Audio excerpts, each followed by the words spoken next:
Hey guys, welcome back to the channel. So today we're going to talk about motorcycle batteries. Why? Because they largely suck. You know, if you've got one bike, it's not a problem. When you have a bunch, keeping up with these things gets to be a problem. You know, regular lead acid, AGM batteries, just they don't last. So today we're going to try a lithium ion battery. This is a NOCO battery. And it's universal, so the one battery may work in a bunch of my bikes. Let's take a look.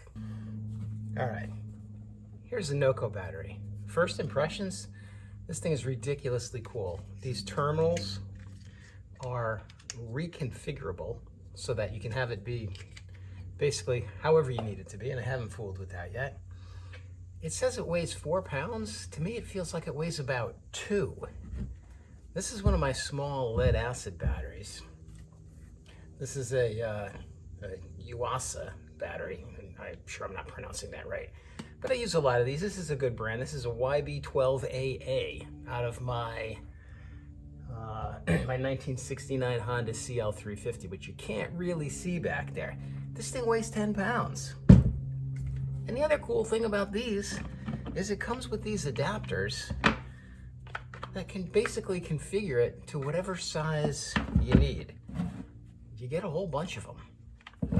So we're gonna charge this thing up and we're gonna do a couple of experiments today. We're gonna put it in my CB350 and we're gonna put it in my, you can just see the tail end of it over there, my 1985 Honda V65 Sabre, which I couldn't get fired up last week. And that thing is notorious for not starting if the battery is a little bit low. The ignition system just doesn't fire.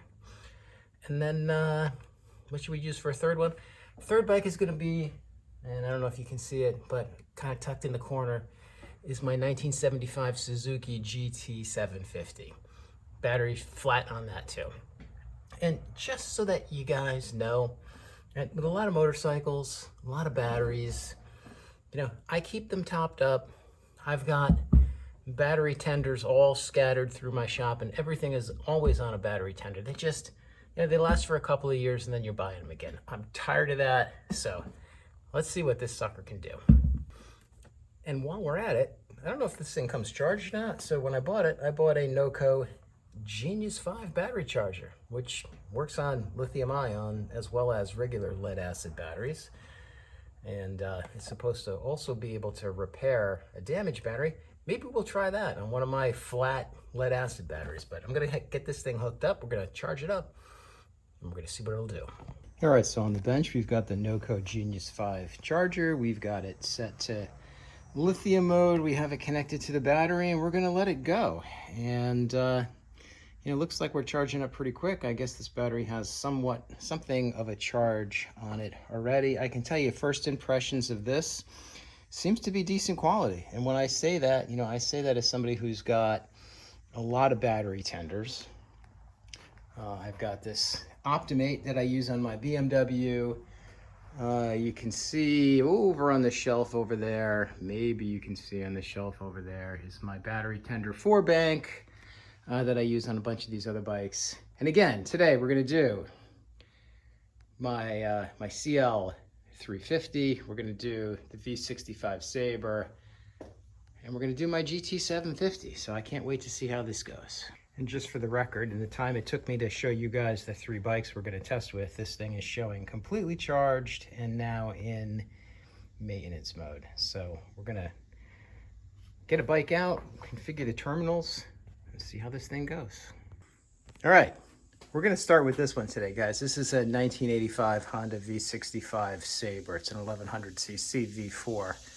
It is a monstrous motorcycle. Someday I'm gonna do a video just on this bike. I've owned it for about 25 years. I'm the second owner.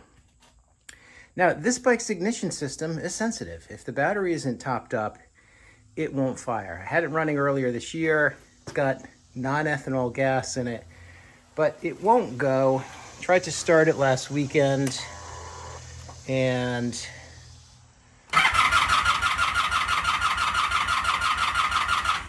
while it'll turn over, that battery's not bad, it won't fire. So I don't know, do I have to take the carburetors off again on this thing? I hate doing that. Or, is a battery with a little bit more juice going to help out? Let's see.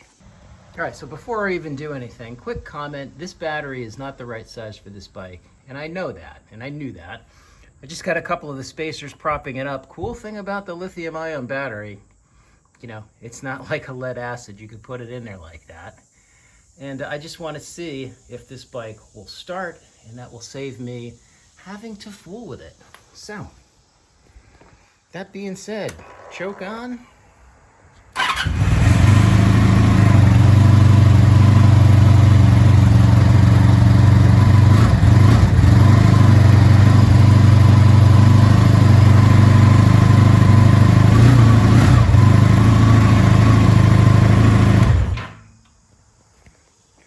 Amazing. I am thrilled. All right, so here's the battery that was in that bike. It's been on a battery tender forever. You can see the electrolyte is at the right level. You heard it crank, it just wouldn't fire. So here's one more for the Hall of Shame. I'm gonna actually see if this Genius 5 thing will resurrect this battery. But I'm happy that that bike is running. So now I'm gonna take it for a ride, and we're gonna move on to the next bike. Hey guys, before anybody tells me that I didn't crank over the V65 enough with the old battery, I did it a lot. Last weekend, I tried forever to get it going. I tried it with a jump pack. I tried it with an old Sears 50 amp car battery charger. It just wasn't going. That new battery, it started in the blink of an eye. All right, test number 1, complete success. Test number 2, 1969 Honda CL350. I did have this running and riding earlier this year. The battery I showed in the beginning of this video, the Yuasa lead acid, goes in here. It won't take or hold a charge. The new NOCO battery is the right size for this bike, so we're gonna hook it up and see what happens. Now this bike is both electric start and kick start. The electric start never works well, but I'm gonna see if this battery makes any difference. And if not, we're just gonna kick it. And the beauty, or one of the challenges with this is, again, with a flat battery, you can kick this thing forever and it won't fire up. You gotta have a good battery. So let's get it. Okay, guys, so I goofed on this one. This battery will not fit on this bike. However, as a result of those configurable terminals, I'm able to just put it on there and test this. And again, on a motorcycle where I've never really been able to use the electric start, when I turn this on and hit the button,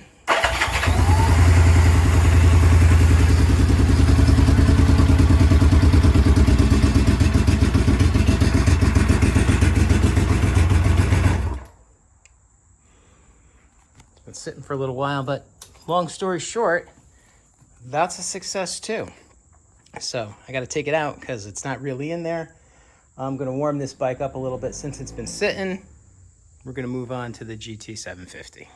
All right, test number 3, my 75 GT750. I restored this bike many years ago. Engine is completely new and rebuilt. Basically everything is done, spent a lot of money.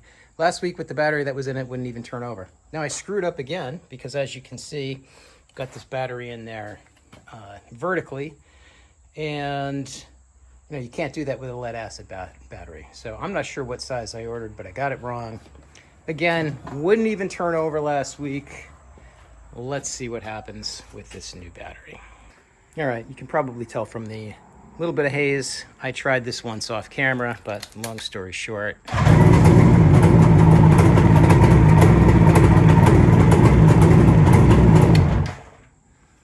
I am really impressed with that battery. All right, guys, so where does that leave us? Well, last week, this battery, and this battery, all of which I'm gonna guess are 3 to 5 years old, just wouldn't do it. And today, this little guy started all of those bikes with no hassle whatsoever. What am I gonna do? I'm gonna put this one in my V65.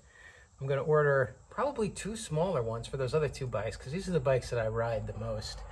And we'll see how they do over time. You can see I took off the battery tender chargers from these bikes because I'm just done with that stuff.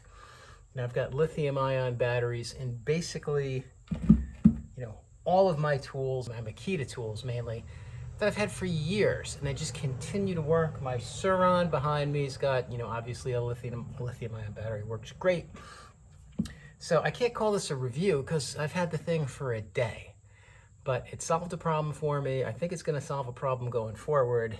And, if you're in the market for a battery, the world is changing, guys. I think it's time to start to consider this kind of technology. I got to recycle these guys now, and we'll get on with the restoration of the ATC70. I'm going to start to put together some motorcycle videos because I got some work to do on some of these bikes, and I think some of you guys are going to appreciate that content.